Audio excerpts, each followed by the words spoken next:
Hi friends, welcome to my channel. ಎಲ್ಲರೂ ಹೇಗಿದ್ದೀರಾ? ಚೆನ್ನಾಗಿದ್ದೀರಾ ಅಂತ ಅಂದ್ಕೊಳ್ತೀನಿ.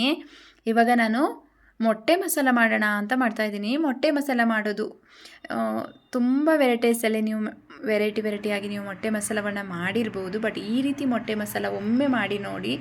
ನಿಮಗೆ ಇದರ ಟೇಸ್ಟ್ ಉಂಟಲ್ಲ, ಡಿಫ್ರೆಂಟಾಗಿ ಸಿಗುತ್ತೆ, ತುಂಬಾ ಚೆನ್ನಾಗಿರುತ್ತೆ.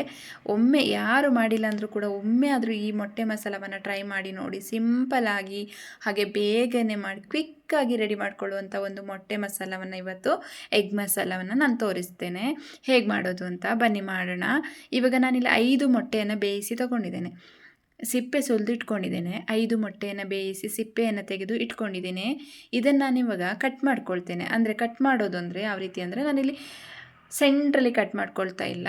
ಆ ಎಲ್ಲೋ ಭಾಗವನ್ನು ನಾನು ಹಾಗೆ ಹಾಕ್ಕೊಳ್ತಾ ಇದ್ದೀನಿ. ಹಾಗೆ ವೈಟ್ ಲೇಯರ್ ಇರುತ್ತಲ್ಲ, ಅದನ್ನು ನಾನು ಕಟ್ ಪೀಸಾಗಿ ಮಾಡ್ಕೊಳ್ತಾ ಇದ್ದೀನಿ. ಈ ರೀತಿ ಉದ್ದವಾಗಿ ಲೇಯರಾಗಿ ನಾನು ಕಟ್ ಮಾಡ್ಕೊಳ್ತಾ ಇದ್ದೀನಿ. ನೀವು ಯಾವ ರೀತಿ ಆದರೂ ಕಟ್ ಮಾಡ್ಕೊಳ್ಳಿ, ಪರವಾಗಿಲ್ಲ. ನಾನಿಲ್ಲಿ ಈ ರೀತಿ ತುಂಬ ಚೆಂದ ಕಾಣ್ತದೆ ಅನ್ನೋ ಕಾರಣಕ್ಕೆ ಈ ರೀತಿ ಕಟ್ ಮಾಡ್ಕೊಳ್ತಾ ಇದ್ದೀನಿ. ಎಲ್ಲ ಮೊಟ್ಟೆಯನ್ನು ನಾನು ಇದೇ ರೀತಿ ಕಟ್ ಮಾಡ್ಕೊಳ್ತೀನಿ. ಆ ಎಲ್ಲವನ್ನು ಬೇಕಾದರೂ ನೀವು ಕಟ್ ಮಾಡ್ಕೊಳ್ಬೋದು. ಅದನ್ನು ಕೂಡ ನೀವು ಹಾಫ್ ಆಗಿ ಕಟ್ ಮಾಡಿಕೊಂಡ್ರೂ ಕೂಡ ತುಂಬ ಚೆನ್ನಾಗಿರುತ್ತೆ. ಬಟ್ ನಾನಿಲ್ಲಿ ಕಟ್ ಮಾಡಿಲ್ಲ, ಹಾಗೆ ಹಾಕ್ಕೊಳ್ತಾ ಇದ್ದೀನಿ. ಈಗ ಎಲ್ಲವನ್ನು ನಾನು ಅದೇ ರೀತಿ ಕಟ್ ಮಾಡ್ಕೊಂಡಿದ್ದೀನಿ. ಹಾಗೆ ಒಲೆ ಮೇಲೆ ಒಂದು ಪಾತ್ರೆಯನ್ನು ಇಟ್ಕೊಂಡಿದ್ದೀನಿ. ಸ್ವಲ್ಪ ಎಣ್ಣೆ ಹಾಕ್ಕೊಂಡಿದ್ದೀನಿ. ಎಣ್ಣೆ ಬಿಸಿಯಾಗಿದೆ. 1/4 ಸ್ಪೂನು ನಾನಿಲ್ಲಿ ಚಿಲ್ಲಿ ಪೌಡ್ರು, ಹಾಗೆ 1 ಚಿಟಿಕೆ ಅರಿಶಿಣವನ್ನು ಹಾಕ್ಕೊಂಡಿದ್ದೇನೆ. ಇವಾಗ ನಾವು ಕಟ್ ಮಾಡಿ ಇಟ್ಕೊಂಡಿರುವಂಥ ಮೊಟ್ಟೆಯನ್ನು ಕೂಡ ಇದಕ್ಕೆ ಹಾಕ್ಕೊಳ್ಳುವ. ಹಾಕಿ ಎಲ್ಲವೂ ಚೆನ್ನಾಗಿ 1 ನಿಮಿಷ ನಾವಿಲ್ಲಿ ಫ್ರೈ ಮಾಡ್ಕೊಳ್ಬೇಕು ಮೊಟ್ಟೆಯನ್ನು. ಇಲ್ಲಿ 1 ನಿಮಿಷ ಮೊಟ್ಟೆಯನ್ನು ನಾವು ಚೆನ್ನಾಗಿ ಚಿಲ್ಲಿ ಪೌಡ್ರ್ ಹಾಗೂ ಟರ್ಮರಿಕಲ್ಲಿ ಹಾಕಿದ್ದೇವಲ್ಲ, ಅದರಲ್ಲಿ ಫ್ರೈ ಮಾಡಿ ಎತ್ತಿಟ್ಕೊಳ್ಳೋಣ. ಇದನ್ನು ಒಂದು ತಟ್ಟೆಗೆ ಮೊಟ್ಟೆಯನ್ನು ಎತ್ತಿಟ್ಕೊಳ್ತೇನೆ. ಇವಾಗ ಇದೇ ಪಾತ್ರೆಗೆ ನಾನು ಸ್ವಲ್ಪ ಎಣ್ಣೆ ಹಾಕ್ಕೊಳ್ತೇನೆ. 1-2-3 ಸ್ಪೂನ್ ಎಣ್ಣೆ ಹಾಕ್ಕೊಂಡ್ರೆ ಸಾಕು. ಇವಾಗ ಎಣ್ಣೆ ಬಿಸಿಯಾಗಿದೆ. ನಾನಿಲ್ಲಿ ನೀವು ಶುಂಠಿ ಬೆಳ್ಳುಳ್ಳಿ ಪೇಸ್ಟ್ ಇತ್ತಂದರೆ ಅದನ್ನೇ ಕೂಡ ಹಾಕ್ಬೋದು. ನಾನಿಲ್ಲಿ ಕಟ್ ಮಾಡಿ ಹಾಕ್ತಾಯಿದ್ದೀನಿ. ಶುಂಠಿ ಹಾಗೆ ಬೆಳ್ಳುಳ್ಳಿಯನ್ನು ನಾನು ಕಟ್ ಮಾಡಿ ಯೂಸ್ ಮಾಡ್ತಾಯಿದ್ದೀನಿ, ಚಿಕ್ಕ ಚಿಕ್ಕ ಪೀಸ್ಗಳಾಗಿ. ಇದನ್ನು ಸ್ವಲ್ಪ ಫ್ರೈ ಮಾಡ್ಕೊಳ್ತೀನಿ. ನೀವಿಲ್ಲಿ ಹಸಿಮೆಣಸಿನಕಾಯಿ ಕೂಡ ಸೇರಿಸ್ಬೋದು. ನಾನಿಲ್ಲಿ ಚಿಲ್ಲಿ ಪೌಡ್ರ್ ಹಾಕೋದ್ರಿಂದ ಹಸಿಮೆಣಸಿನಕಾಯಿಯನ್ನು ಸ್ಕಿಪ್ ಮಾಡಿದ್ದೀನಿ. ನಿಮಗೆ ಬೇಕಂತಂದರೆ ನೀವು ಹಸಿಮೆಣಸಿನಕಾಯಿ ಕೂಡ ಹಾಕ್ಕೊಳ್ಳಿ, ತುಂಬ ಚೆನ್ನಾಗಿರುತ್ತೆ. ಹಾಗೆ ನಾನಿಲ್ಲಿ ಉದ್ದವಾಗಿ ಈರುಳ್ಳಿಯನ್ನು ಕಟ್ ಮಾಡ್ಕೊಂಡಿದ್ದೀನಿ, ಕಡ್ಡಿಯಾಗಿ. ಈರುಳ್ಳಿ ಕೂಡ ನಾನಿಲ್ಲಿ 2 ಈರುಳ್ಳಿಯನ್ನು ತೊಗೊಂಡಿದ್ದೀನಿ. ಅದನ್ನು ಕೂಡ ಹಾಕಿ ಚೆನ್ನಾಗಿ ಫ್ರೈ ಮಾಡ್ಕೊಳ್ತೀನಿ. ಈರುಳ್ಳಿ ಸ್ವಲ್ಪ ಹೊಂಬಣ್ಣಕ್ಕೆ ಬರೋ ತನಕ ನಾವು ಇದನ್ನು ಫ್ರೈ ಮಾಡ್ಕೊಳ್ಬೇಕು. ಆವಾಗ ಅದರ ಟೇಸ್ಟ್ ತುಂಬ ಚೆನ್ನಾಗಿರುತ್ತೆ.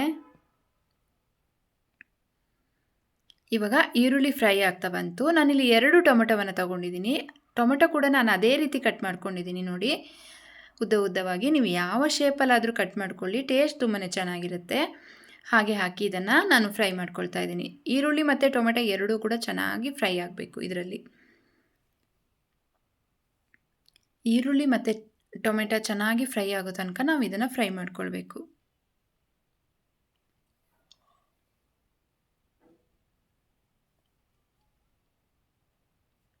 ನಾನಿಲ್ಲಿ ಈರುಳ್ಳಿ ಮತ್ತು ಟೊಮೆಟೊ ಬೇಗ ಫ್ರೈ ಆಗಲಿ ಅನ್ನೋ ಕಾರಣಕ್ಕೆ ಸ್ವಲ್ಪ ರುಚಿಗೆ ತಕ್ಕಷ್ಟು ಉಪ್ಪನ್ನು ಹಾಕ್ಕೊಳ್ತಾ ಇದ್ದೇನೆ.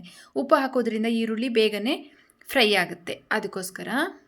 ಹಾಗೆ ಇಲ್ಲಿ ಸ್ವಲ್ಪ ಚಿಲ್ಲಿ ಪೌಡರನ್ನು ಹಾಕ್ತಾಯಿದ್ದೀನಿ. ಅರ್ಧ ಸ್ಪೂನ್ ಚಿಲ್ಲಿ ಪೌಡರ್ ಹಾಕ್ಕೊಂಡಿದ್ದೀನಿ. ನಿಮ್ಮ ಖಾರಕ್ಕೆ ಅನುಗುಣವಾಗಿ ಹಾಕ್ಕೊಳ್ಳಿ. 1/4 ಸ್ಪೂನು ಟರ್ಮರಿಕ್ಕು. ನಾವಾಗ ಮೊಟ್ಟೆಗೆ ಕೂಡ ಹಾಕಿದ್ದೇವೆ ಚಿಲ್ಲಿ ಪೌಡರ್, ಹಾಗೆ ನೋಡಿ ಹಾಕ್ಕೊಳ್ಳಿ. ಸ್ವಲ್ಪ ಜೀರಿಗೆ ಪೌಡರ್, ಹಾಗೆ ಸ್ವಲ್ಪ ಗರಂ ಮಸಾಲವನ್ನು ಹಾಕ್ಕೊಳ್ತೀನಿ. ಸ್ವಲ್ಪ ಪೆಪ್ಪರನ್ನು ಹಾಕ್ಕೊಂಡಿದ್ದೀನಿ. ಇಲ್ಲೊಂದು 1/4 ಸ್ಪೂನಷ್ಟು ನಾನು ಪೆಪ್ಪರನ್ನು ಹಾಕ್ಕೊಂಡಿದ್ದೀನಿ. ಎಲ್ಲವನ್ನು ಹಾಕಿ ಚೆನ್ನಾಗಿ ಮಿಕ್ಸ್ ಮಾಡ್ಕೊಳ್ಳೋಣ. ನಿಮಗೆ ಖಾರ ಜಾಸ್ತಿ ಬೇಕನ್ನೋರು ಸ್ವಲ್ಪ ಜಾಸ್ತಿ ಹಾಕ್ಕೊಳ್ಬೋದು. ತುಂಬಾ ಚೆನ್ನಾಗಿರುತ್ತೆ ಮಾತ್ರ. ಯಾವತ್ತಾದರೂ ಬಾಯಿಗೆ ರುಚಿ ಇಲ್ಲದೆ ಇರೋದು, ಈಗ ಜ್ವರ ಬಂದಾಗೆಲ್ಲ, ನೆಗಡಿ ಆದಾಗ, ಕೋಲ್ಡ್ ಆದಾಗ ನಮಗೆ ಬಾಯಿಗೆ ರುಚಿ ಇರಲ್ಲಲ್ಲ, ನಾಲಿಗೆಗೆ ರುಚಿ ಇರಲ್ಲಲ್ಲ, ಅಂಥ ಮೂಮೆಂಟಲ್ಲ ಇದನ್ನು ಮಾಡಿ ತಿನ್ನಿ. ಖಂಡಿತ ನಿಮ್ಮ ಬಾಯಿಗೆ ರುಚಿ ಬರ್ತದೆ, ಅಷ್ಟು ಚೆನ್ನಾಗಿರುತ್ತೆ. ಇವಾಗ ನಾನು ಫ್ರೈ ಮಾಡಿಟ್ಕೊಂಡಿರುವಂಥ ಮೊಟ್ಟೆಯನ್ನು ಹಾಕ್ಕೊಳ್ತೀನಿ. ಹಾಕಿ ಚೆನ್ನಾಗಿ ಫ್ರೈ ಮಾಡ್ಕೊಳ್ಳುವ.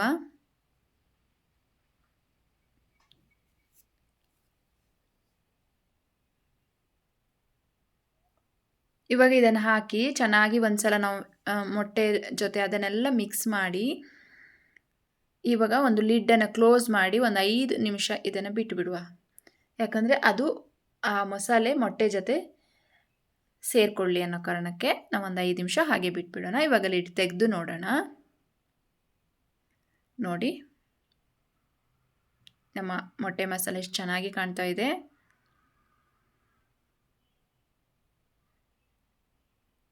ಇದನ್ನು ಒಮ್ಮೆ ಮಾಡಿ ತಿಂದರೆ ಖಂಡಿತ ನೀವು ಪದೇ ಪದೇ ಮಾಡಿ ತಿಂತೀರಾ, ಅಷ್ಟು ಚೆನ್ನಾಗಿರುತ್ತೆ ಇದು.